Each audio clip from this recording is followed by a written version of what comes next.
प्यारे दोस्तों, pre examination अब बहुत दूर नहीं है और मैं अपने अनुभव से जानता हूँ कि जैसे-जैसे एग्ज़ामिनेशन की डेट नज़दीक आती चली जाती है, डिप्रेशन का जो प्रेशर है, एंग्ज़ायटी है, जो घबराहट है, वो बढ़ती चली जाती है।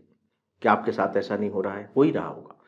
और मैं आपको ये बताना चाहूँगा कि ये केवल आपके साथ ही नहीं हो रहा है, ये हर एक के साथ होता है और यहाँ तक कि आपके ग्रुप में जो टॉप करेगा ना, जो फर्स्ट रैंक पर आएगा, यदि आप उससे ईमानदारी के साथ पूछेंगे तो वो बताएगा कि नहीं उसे भी एंग्जायटी होती थी। किस बात को लेकर के? कि पता नहीं एग्ज़ाम में पेपर कैसा आएगा, फिर बनेगा कि नहीं बनेगा और जो कुछ भी हम करके आएँगे उसका रिज़ल्ट क्या आएगा?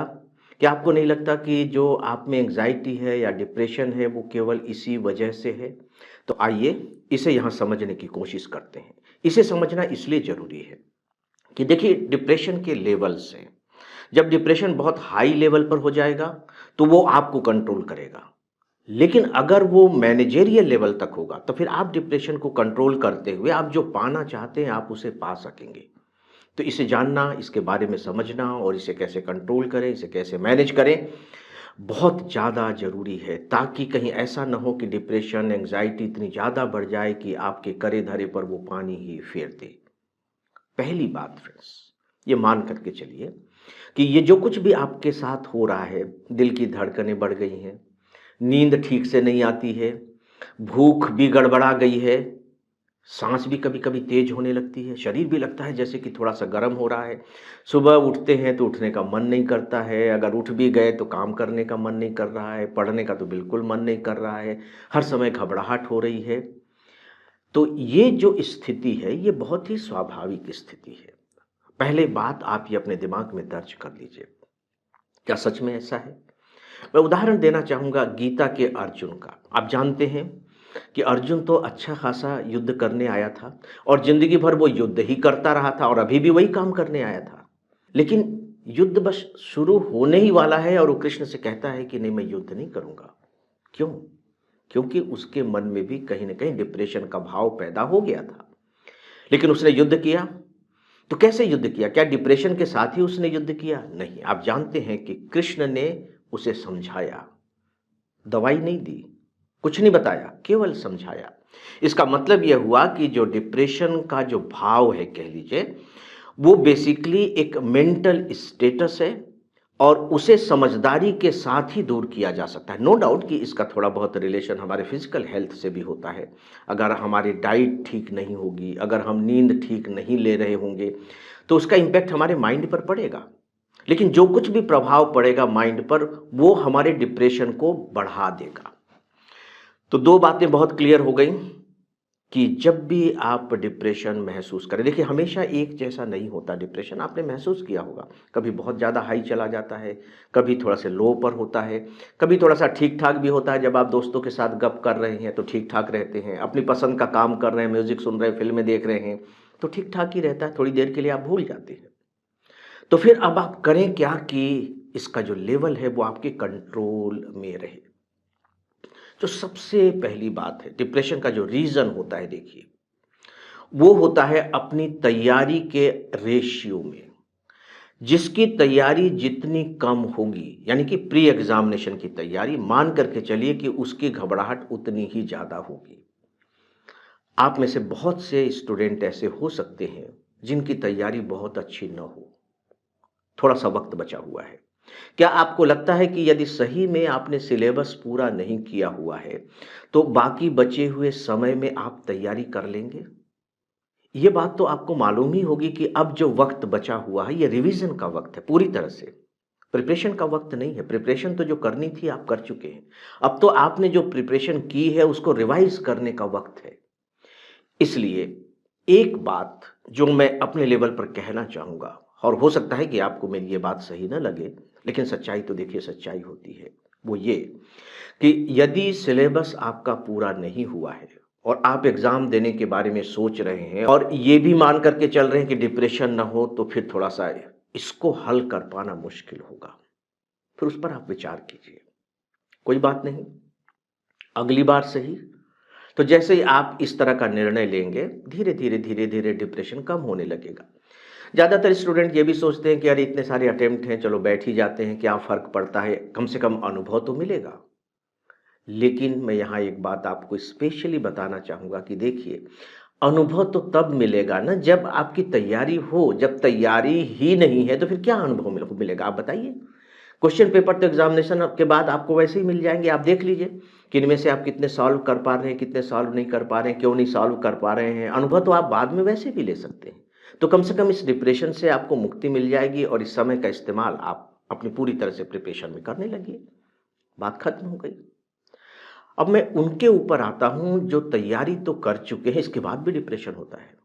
तो पहली बात तो इसे शून्य के लेवल तक आप ले जाएँगे, इसके बारे में मत सोचिए। वो वह दिन तब होगा जब आप एग्ज़ाम दे चुके होंगे, फिर चाहे आपका एग्ज़ाम कैसा भी हुआ हो, आप डिप्रेशन से मुक्त हो जाएँगे। शुरू में देखिए मैंने कहा कि ये बेसिकली एक मानसिक स्थिति है और कुछ भी नहीं है। आप शरीर को आपके कुछ नहीं हुआ है, पर ये मत सोचिएगा कि अरे बाप रे ये मुझे क्या हो गया है, कहीं मैं बीमार हो गया हूँ। नॉट एट ऑल, ऐसा बिल्कुल भी नहीं हुआ है। क्या सच में 6 महीने पहले भी आपको ऐसा ही लग रहा था? नहीं लग रहा था ना। तो अब क्या हो गया है सिवाय एक बात के, और वो ये कि एग्जामिनेशन के दिन नज़दीक आते चले जा रहे हैं और इस बात के लिए तैयार रहिए कि जैसे जैसे एग्जामिनेशन के दिन नज़दीक आते चले जाएंगे, आपकी घबराहट बढ़ती चली जाएगी। यदि सफल होना है तो डेफिनेटली इस घबराहट को नियंत्रित करना है, इस पर कंट्रोल पाना तो जरूरी है। मैं आपको एक छोटा सा उदाहरण देता हूं, इस पर आप विचार कीजिएगा। तो हो सकता है कि आप अपने को बहुत अच्छे तरीके से समझ पाएं, कारण को समझ पाएं, और जैसे कारण पकड़ में आते हैं तो देखिए फिर निवारण तो हमारे पास होते ही है। जैसे मान लीजिए कि आपको मैं 3 फीट चौड़ा, राइट, और 25 फीट लंबी एक पटरी देता हूँ। एक पटरी है जो इतनी चौड़ी है और 25-30 फीट लंबी है। इसे मैं फर्श पर रख देता हूँ और आपसे कहता हूँ कि आप इसके एक छोर से चल करके दूसरे छोर तक पहुँचिए, इस पूरी की पूरी पटरी को पार कीजिए, लेकिन ध्यान रहे कि आपका जो पैर है वो पटरी से नीचे नहीं उतरना चाहिए। ठीक है, कल्पना कीजिए कि आप चल रहे हैं। आपको कैसा लग रहा है? आप चल लेंगे? आपको लगेगा कि सर ये क्या करने को कह रहे हैं, ये तो बहुत ही आसान सा काम है, इसमें क्या ऐसी बड़ी बात है, और आप फटाफट फटाफट चल लेंगे और बड़ी स्पीड के साथ चल लेंगे। चलिए, ये एक सिचुएशन हुई। अब मैं आपको दूसरी सिचुएशन बताता हूँ। पटरी यही है, लंबाई भी यही है। इसे मैं 10 मंजिले ऊंचे मकान पर, दो मकान बिल्कुल पास पास में ही हैं, जिनकी दूरी लगभग 25-30 फीट की है, और उसके टॉप पर रख देता हूँ। यानी कि जो पटरी के नीचे का जो हिस्सा है वहां जमीन नहीं है, बिल्कुल खाली है, खाई है, अगल बगल में भी खाली है, नीचे भी खाली है। अब मैं कहता हूं कि आप इस पटरी पर चल करके पार कीजिए इसे। पटरी वही है, चलने वाले भी आप ही वही हैं, केवल स्थान भर बदला है, बस, और कुछ नहीं बदला है। अब आपको कैसा लग रहा है? कल्पना करके देखिए। क्या आपको लग रहा है कि अब आप आसानी से उसे पार कर लेंगे? घबराहट हो रही है ना? आपको डर लग रहा है, परेशानी हो रही है। डर किस बात का है? डर इस बात का है कि कहीं ऐसा न हो कि मेरा पैर इधर उधर पड़े और फिर मैं सीधे नीचे गिर जाऊं और मेरी जिंदगी खत्म हो जाए। क्यों भाई, ऐसा क्यों होगा? उस समय तो आपका पैर नहीं फिसला था, कुछ भी नहीं हुआ था, बड़े आराम से गुनगुनाते हुए पार कर गए थे। अब ऐसा आप नहीं कर पा रहे हैं। तो वो कौन सा फैक्टर है जो आपके मन में घबराहट पैदा कर रहा है? वो कौन सा फैक्टर है जो आपके कदमों को डगमग डगमग कर रहा है? भय, मृत्यु का भय। इसी को आप एग्जामिनेशन पर अप्लाई कर दीजिए। वो कौन सा फैक्टर है जो आपके अंदर एंजाइटी पैदा कर रहा है? परिणाम का भय, रिजल्ट का भय, कि पता नहीं क्या होगा, कहीं ऐसा तो नहीं कि हम क्वालिफाई ही नहीं कर पाए। यही है ना, सोच करके देखिए। सबसे बड़ा रीजन है परिणाम की चिंता। गीता, पूरी की पूरी गीता केवल यही कहती है कि फल की आकांक्षा से रहित होकर कर्म करे। अब शायद आपको समझ में आ गया होगा कि कृष्ण भगवान अर्जुन से क्या कह रहे थे, क्यों कह रहे थे। दोस्तों, परिणाम जो भी होने होंगे होंगे, वो तो होंगे ही, और मान करके चलिए कि अगर आपकी तैयारी ठीक ठाक है, अच्छी है, तो परिणाम भी आपको अच्छा मिलेगा ही। क्योंकि जब हम परिणाम के बारे में सोचना बंद कर देते हैं तो जो हमारी प्रोसेस होती है, प्रोसेस यानी कि आप एग्जामिनेशन हॉल में बैठ करके जब क्वेश्चन पेपर सॉल्व कर रहे होंगे, वो प्रोसेस बहुत परफेक्ट होगी, धोनी का नाम आपने सुना है, जो हमारे क्रिकेट के कैप्टन रहे और बहुत ही महान कैप्टन में से एक हैं। उन्हें ये भी कहा जाता था कैप्टन कूल, यानी कि बिल्कुल शांत, ठंडे नहीं, बिल्कुल शांत। तो अब यहाँ सवाल ये उठता है कि चारों तरफ चीख चिल्लाहट मची हुई है, पूरी दुनिया मैच को देख रही है, स्टेडियम खचाखच भरा हुआ है, लेकिन हमारे कैप्टन साहब शांत थे बिल्कुल। तो शांत रह कैसे पाते थे? ये सोचने की बात है, और सच में हमारे लिए बहुत ही महत्वपूर्ण बात है, और आपके लिए तो बहुत ही ज़्यादा महत्वपूर्ण, खासकर इस पर्टिकुलर टाइम में। तो उन्होंने खुद इसका जवाब दिया था, ये मैं अपनी तरफ से नहीं बता रहा हूँ, उन्होंने खुद इसका उत्तर दिया, इसका कारण बताया। उन्होंने ये कहा कि जब भी मैं खेल रहा होता हूँ या कैप्टनशिप कर रहा होता हूँ, तब मैं उसके परिणाम के बारे में नहीं सोचता हूँ कि क्या होगा, हम जीतेंगे या हारेंगे या क्या होगा, नॉट एट ऑल। इन शब्दों पर ध्यान दीजिएगा। उन्होंने कहा कि मैं केवल प्रोसेस पर ध्यान देता हूँ, मेरा जो पूरा फोकस होता है वो प्रोसेस पर होता है। प्रोसेस का मतलब है कि मुझे अब क्या कुछ करना है, कैसे करना है, किस खिलाड़ी को भेजूं, किसे फील्डिंग में कहाँ लगाऊं, बस केवल मेरा पूरा ध्यान इस पर रहता है। उन्होंने बहुत साफ तौर पर बताया और बहुत खूबसूरत बात कही। उन्होंने कहा कि देखिए, हमारा जो भी परिणाम होता है, हमारे जो भी रिजल्ट आते हैं, वो कुछ भी नहीं, केवल हमारे प्रोसेस का बाय प्रोडक्ट होता है। हिंदी में इसे कहते हैं सह उत्पाद। वो अपने आप हमें मिलता है, लेकिन वो मिलता हमारे अपने प्रोसेस से है। दोस्तों, क्या आप इसे कुछ समय के लिए अपने दिमाग की दीवार पर खुदवा नहीं सकते? खुदवा लीजिए, ये आपके बहुत काम आएगा। और देखिए, मैं शुरू में बता चुका हूँ कि इसका जो इलाज है ना, वो एकमात्र थॉट ही है। बस आपको ऐसे थॉट्स अपने दिमाग में लाने पड़ेंगे कि आपकी घबराहट कम हो सके। राइट? तो मैंने सबसे इम्पोर्टेंट जो विचार है वो आपको बताया है, और एक वाक्य में यहाँ मैं फिर से दोहराना चाहूँगा कि परिणाम की चिंता करना बंद कर दें। राइट? अब मैं कुछ छोटी छोटी दूसरी बातों पर आता हूँ। आप ये सोचना बंद कर दें कि मेरी तैयारी कैसी हुई है, जो होनी थी हो गई, अब आप रिवीजन पर ज़्यादा ध्यान फोकस करें। है, आपको अगर लगता है कि नहीं ये बहुत इंपॉर्टेंट टॉपिक है, ये थोड़ा सा छूट गया है, तो उसे भी आप देख सकते हैं। मैं कोई हार्ड एंड फास्ट कोई आपको नियम नहीं बता रहा हूँ, लेकिन तैयारी क्या है, कैसी है, इस पर भी विचार करना छोड़ दें, क्योंकि जैसे ही आप तैयारी पर विचार करेंगे, वैसे ही पता लगेगा कि अरे इस पर नहीं हुआ है, फिर तो मेरा वो सीधे सीधे आपकी वो बात रिजल्ट से जुड़ जाएगी। केवल अपने बारे में ही नहीं, बल्कि दूसरों के बारे में भी आप पूछना बंद कर दें कि भैया तुम्हारी तैयारी कैसी है। वो क्या करेंगे कि अरे मेरी तैयारी तो बहुत अच्छी, फिर आपको लगेगा कि मेरी तैयारी तो इतनी अच्छी है नहीं। वो पूछेगा आपसे कि तुमने ये पढ़ा, तुमने ये किताब पढ़ी कि नहीं पढ़ी, क्योंकि नहीं मैंने तो नहीं पढ़ी। तुमने ये टॉपिक पढ़ा कि नहीं पढ़ा, नहीं मैंने तो ये नहीं पढ़ा। फिर आपको लगेगा कि उसने तो इतना सारा पढ़ रखा है, उसका सिलेक्शन होगा, मेरा कैसे होगा, क्योंकि मैंने तो ये नहीं पढ़ा। इसे मैं नाम देता हूँ मुखर्जी नगर सिंड्रोम। आप कहेंगे मुखर्जी नगर सिंड्रोम क्या हो गया? जब आप मुखर्जी नगर के मार्केट में जाते हैं, हो सकता है कि आप वहाँ रहे हों, नहीं भी रहे हों, तो वहाँ किताबों की ढेर सारी दुकानें दुकानें, ढेर सारी मैगजीन बिकती रहती हैं, साइक्लो स्टाइल चीज़ें, नोट्स बिकते रहते, पता नहीं क्या क्या। आपको लगता है कि ये सब मुझे पढ़ना है, और मैंने तो पढ़ा ही नहीं है, तो फिर मेरा सिलेक्शन कैसे होगा? प्लीज़ इसका ध्यान रखिए। वो सारी चीज़ें आपके लिए नहीं हैं, ज़रूरी भी नहीं है।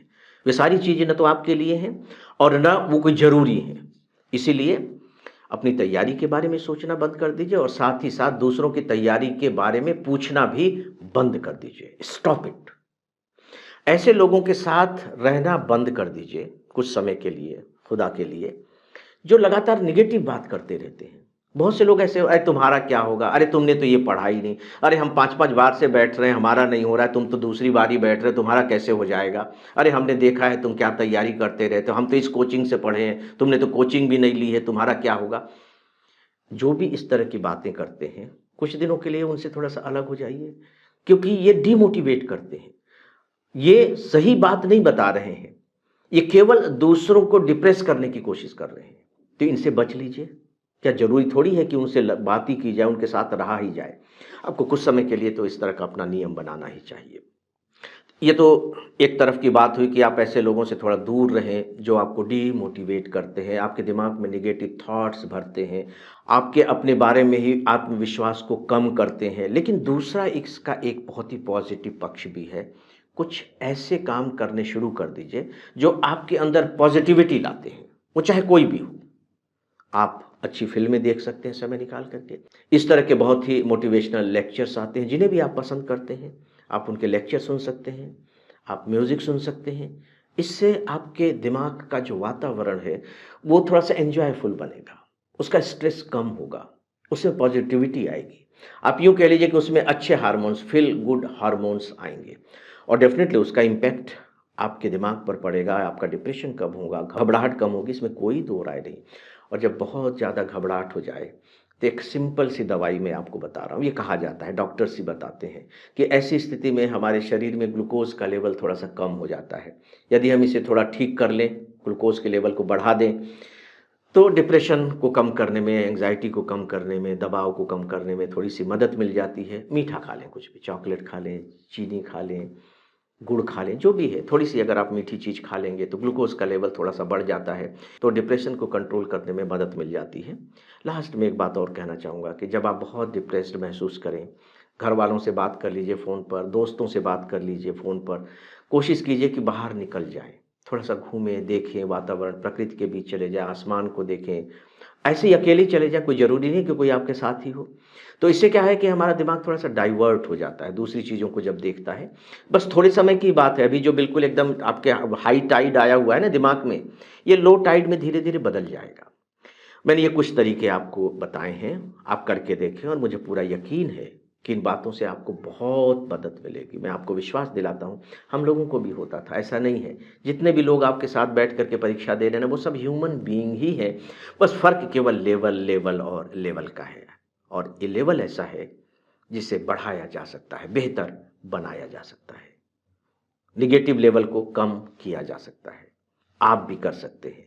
कैसे कर सकते हैं? दोस्तों इसके बारे में मैंने थोड़े से उपाय, थोड़े से स्टेप्स आपको बताए हैं। दोस्तों यदि आपको हमारा यह वीडियो पसंद आया हो तो आप इसे लाइक करें, शेयर करें और हमारे यूट्यूब चैनल को यदि आपने सब्सक्राइब नहीं किया है तो सब्सक्राइब भी करें। इस विषय पर बस इतना ही।